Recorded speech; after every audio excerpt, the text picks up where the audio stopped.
और आज का दिन अहम है क्योंकि पेपर लीक पर सबसे सख्त बिल आज पास होगा। नमस्कार, आप देख रहे हैं स्पेशल रिपोर्ट और मैं हूं आपके साथ श्रुति श्रीवास्तव।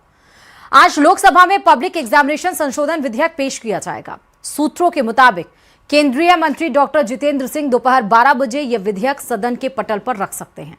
सरकार का उद्देश्य 2024 के मौजूदा कानून को और अधिक प्रभावी और कड़ा बनाना है। प्रस्तावित संशोधन के तहत अगर किसी व्यक्ति पर पेपर लीक का आरोप साबित होता है तो 10 साल तक की सजा और 10 करोड़ तक के जुर्माने का प्रावधान किया गया है। तो आज का दिन वाकई बहुत ज्यादा अहम है क्योंकि आज लोकसभा में केंद्रीय मंत्री जितेंद्र सिंह सदन के पटल पर वो विधेयक पेश करने जा रहे हैं। शायद इसके बाद देश में हो रहे पेपर लीक पर लगाम लग सके। और ज्यादा जानकारी के साथ संवाददाता संदीप हमारे इस खबर पर ग्राउंड जीरो से जुड़े हुए हैं। संदीप, आज का दिन वाकई बहुत अहम है क्योंकि जो विधेयक पास किया जा रहा है शायद हो सके कि आने वाले दिनों में पेपर लीक पर लगाम लग सके। क्या है इस विधेयक के बारे में, जरा विस्तार से बताइएगा संदीप। पेपर लीक को लेकर प्रधानमंत्री नरेंद्र मोदी बेहद गंभीर हैं। खुद एक एक कदम का वो ऐलान कर रहे हैं, चाहे एनटीए में सुधार का मसला हो, कई अधिकारी कर्मचारियों को हटाना हो या हाई पावर्ड कमेटी का गठन करना है जो कि भविष्य में पेपर के निर्माण और परीक्षा संपन्न कराने को लेकर एक नई गाइडलाइन तैयार करेगी। तो दूसरी तरफ सरकार लोकसभा में आज कड़ा कानून पेश करने जा रही है। संशोधित विधेयक है जिसे केंद्रीय मंत्री जितेंद्र सिंह पेश करेंगे। इसमें जांच से लेकर और फैसले तक, यानी कि जो कोर्ट का फैसला आना है उस तक का समय निर्धारित कर दिया गया है। एफआईआर दर्ज होने के बाद 2 महीने में विवेचक को अपनी चार्जशीट फाइल करनी होगी, यानी कि 2 महीने के अंदर पेपर लीक प्रकरण की जांच को फाइनल कर कोर्ट में पेश करना होगा। वहीं जो कोर्ट होगा उसे 3 महीने में इस पर अपना फैसला लेना होगा, यानी कि पूरी प्रक्रिया को समयबद्ध कर दिया गया है। यदि पेपर लीक की घटना होती है, मामले पे एफआईआर दर्ज होती है तो पूरे प्रकरण के लिए, यानी कि एफआईआर दर्ज होने से लेकर विवेचना से लेकर फैसला सुनाने तक पूरा समयबद्ध कर दिया गया है और 5 महीने में इस पर फैसला हो जाएगा। 2 महीने में जांच पूरी करनी होगी और विवेचक को कोर्ट में चार्जशीट फाइल करनी होगी और 3 महीने में कोर्ट को फैसला सुनाना होगा। इसके अलावा कानून में एसआईटी गठन का प्रावधान का अधिकार राज्यों को भी सौंपा गया है। राज्य भी किसी भी पेपर लीक की घटना पे अपनी एसआईटी का गठन कर सकते हैं और वहीं जरूरत पड़ने पर केंद्र सरकार भी एसआईटी का गठन कर सकती है। इसके अलावा ये पेपर लीक के जो मामले हैं फास्ट ट्रैक कोर्ट में इनकी सुनवाई होगी। हर राज्य में फास्ट ट्रैक कोर्ट का गठन होगा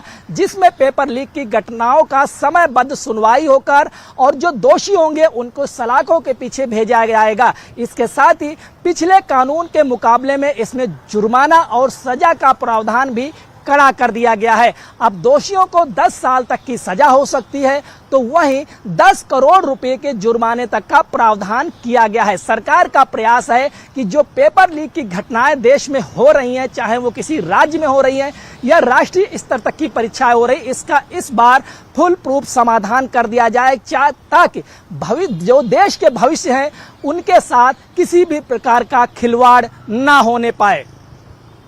ठीक है संदीप, एक चीज़ और है, आप देखिए बैक टू बैक ये अमेंडमेंट्स किए गए हैं। पहले एसआईटी गठित किया गया, फिर एनटीए के सुधार के लिए आप देखिए नंदन नीलकड़ी को ये दिया गया है। अब ये भी लोगों में चर्चा है कि आखिरकार सरकार ने नंदन नीलकड़ी मणि पे ऊपर क्यों इतना भरोसा जताया, कौन है वो, जरा उनके बारे में बताइए जिसके अंडर में ये पूरा जो टास्क फोर्स है वो गठित किया गया है।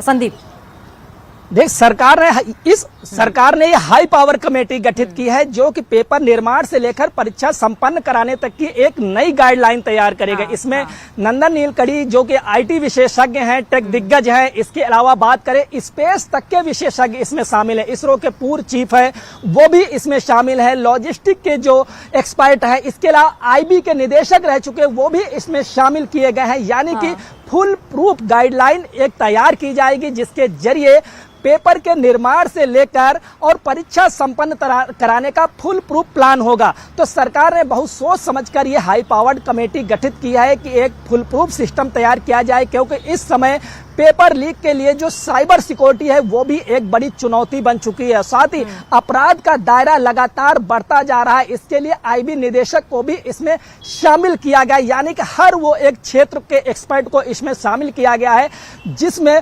परीक्षा का चाहे पेपर निर्माण हो या परीक्षा को संपन्न कराना हो, हर एक चीज का ध्यान रखा गया है। इसमें चाहे वो विशेष शिक्षा रही या सीबीएसई की डायरेक्टर रही, उनको भी शामिल किया गया है। लॉजिस्टिक के भी एक्सपर्ट को इसमें शामिल किया गया है कि पेपर को कैसे, जहां पे सेंटर, जिन पेपरों का निर्माण होता है उन्हें सेंटर तक कैसे पहुंचाया जाए, हर एक चीज के एक्सपर्ट को इसमें शामिल किया गया है, ताकि भविष्य में उन प्रोटोकॉल का पालन कर परीक्षा को पारदर्शी तरीके से संपन्न कराया जा सके।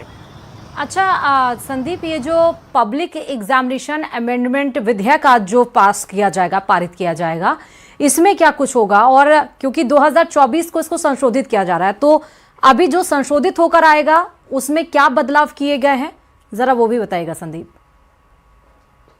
बिल्कुल, मैं यही बात का जिक्र कर रहा था। जो सार्वजनिक परीक्षा संशोधन विधेयक 2024 के मुकाबले 2026 में जो पेश किया जा रहा है, उसमें तो सभी राज्यों में फास्ट ट्रैक कोर्ट के गठन का एक प्रावधान होगा कि जहां भी पेपर लीक होगा या जहां भी ये केस पकड़े जाएंगे, यानी कि आरोपी जिस प्रदेश में होगा वहीं के फास्ट ट्रैक कोर्ट में उसकी सुनवाई होगी। सबसे अहम बात यह है इस नए विधेयक में कि जो जांच का वक्त है वो तय कर दिया गया है। अगर कोई भी पेपर लीक की घटना होती है, उस पर एफआईआर दर्ज होती है, तो जांच अधिकारी 2 महीने में अपनी रिपोर्ट सबमिट करेगा और चार्जशीट कोर्ट में दाखिल होते ही कोर्ट को भी 3 महीने में अपना फैसला सुनाना होगा। यह अहम प्रावधान है। इसके अलावा सजा का दायरा बढ़ाया गया है, 10 साल तक की सजा हो सकती है। वहीं जुर्माना भी भारी भरकम किया गया है, आरोपी पर 10 करोड़ तक के जुर्माने का प्रावधान किया गया है।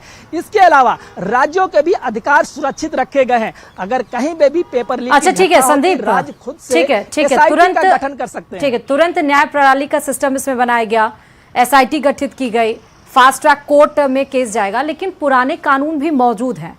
1 करोड़ रुपए तक का उसमें भी जुर्माना था। गैर जमानती अपराध अगर होगा तो दोषी व्यक्ति को 3 से 5 साल की जेल की सजा थी।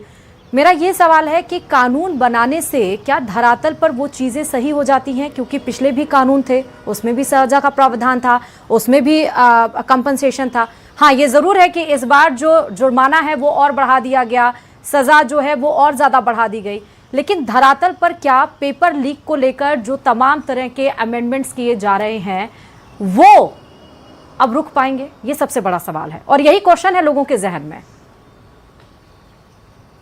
पिछले कानून में जो लीकेज थे, हाँ। इसी वजह से सरकार को नया विधेयक लाना पड़ रहा है। खासकर इसमें समयबद्धता तय कर दी गई है, फास्ट ट्रैक कोर्ट का गठन कर दिया गया है, राज्यों के भी अधिकार सुरक्षित किए गए हैं। तो नए प्रावधान जोड़ने से काफी हद तक इस जो पेपर लीक का प्रकरण है, जब कड़े सजा का प्रावधान किया गया है, तो काफी हद तक इस पे लगाम लगेगी। और पहली बात यह है कि सरकार कई कदम उठा रही पेपर लीक को प्रकरण को लेकर, ऐसी नौबत ही ना आए इसके लिए फुल प्रूफ एक प्रोटोकॉल वाली गाइडलाइन तैयार की जा रही। इसीलिए हाई पावर्ड कमेटी का गठन किया गया है कि पेपर लीक की नौबत ही ना आए, इस पर सरकार काम कर रही है। अगर किसी वजह से यह हादसा होता है तो कड़े सजा का भी प्रावधान रखा गया है।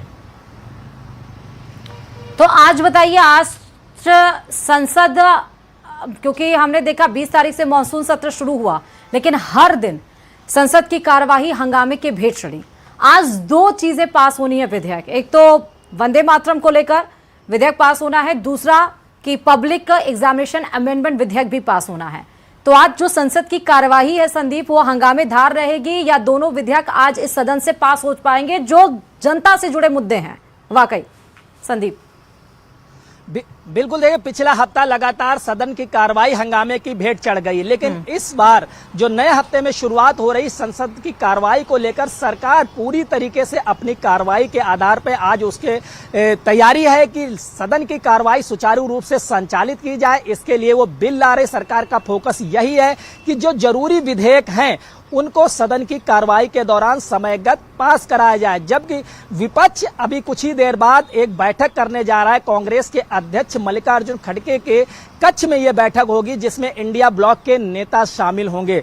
चर्चा यह है कि विपक्ष जो छात्रों पे बल प्रयोग हुआ है, इसको लेकर सदन में बात रखेगा। दूसरा, राम मंदिर का जो प्रकरण है, उसके पर भी चर्चा को लेकर विपक्ष मांग करेगा। हालांकि चर्चा यह है कि विपक्ष का हंगामा जारी रहेगा, लेकिन सरकार पलटवार को लेकर तैयार है। विपक्ष के हर मुद्दे, हर सवाल का जवाब देने के लिए अपने सांसदों से सरकार ने कह दिया है कि पूरी तैयारी के साथ संसद में आए, और साथ ही सत्ता पक्ष के सांसद ये भी पलटवार करेंगे कि विपक्ष छात्रों को गुमराह कर रहा है। तो सीधे तौर पर सरकार पूरी तरीके से तैयारी में है, क्योंकि जो आंदोलन छात्रों को चल रहा था उसका निराकरण हो गया है। जो छात्रों की प्रमुख मांग थी मंत्री का इस्तीफा, वो भी पूरा हो गया। तो सरकार अब विपक्ष पर आक्रामक तरीके से पलटवार करेगी, इसमें कोई भी मुरव्वत नहीं करेगी, और साथ ही विपक्ष पर छात्रों को गुमराह करने का आरोप सदन में देखने को मिलेगा सत्ता पक्ष द्वारा। इससे जुड़े मुद्दे, पेपर लीक पर आज कुछ और भी होगा। अच्छा, हम 3 दिन से ट्रेंड और देख रहे हैं संदीप के लगातार 3 वीडियो संदेश प्रधानमंत्री नरेंद्र मोदी के इंस्टाग्राम पर आए, और वीडियो संदेश के जरिए वो एक नई बात कहते हैं। तो क्या आज जब ये विधेयक पास हो जाएगा पेपर लीक को लेकर, जहां जंतर मंतर पर इतना बवाल हुआ, शिक्षा मंत्री का इस्तीफा हुआ, नए शिक्षा मंत्री आए और तमाम तरह की नई प्रायोरिटीज यहां पर देखी गई, तो आज पीएम मोदी का रिएक्शन किस तरह से रहने वाला है संदीप?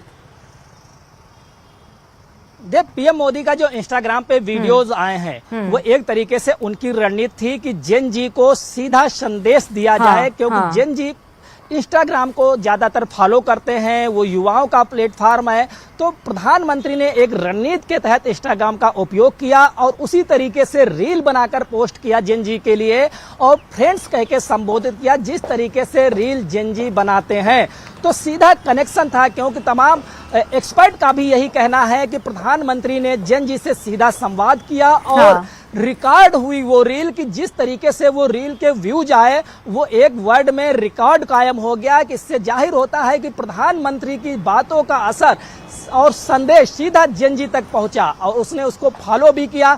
सरकार के जो भी स्टेप हुए, तो जंतर मंतर पे मैं खुद कवर करने गया था, तो जो जेन जी था, युवा प्रदर्शन कर रहा था, प्रधानमंत्री द्वारा उठाए गए स्टेप से संतुष्ट था, और उन्होंने ये भी कहा था कि सरकार के जो आगामी फैसले होंगे वो भी छात्र हित में होंगे। ऐसा भरोसा है उनको प्रधानमंत्री पर। ठीक है संदीप, बहुत शुक्रिया तमाम जानकारी देने के लिए इस खबर पर। इस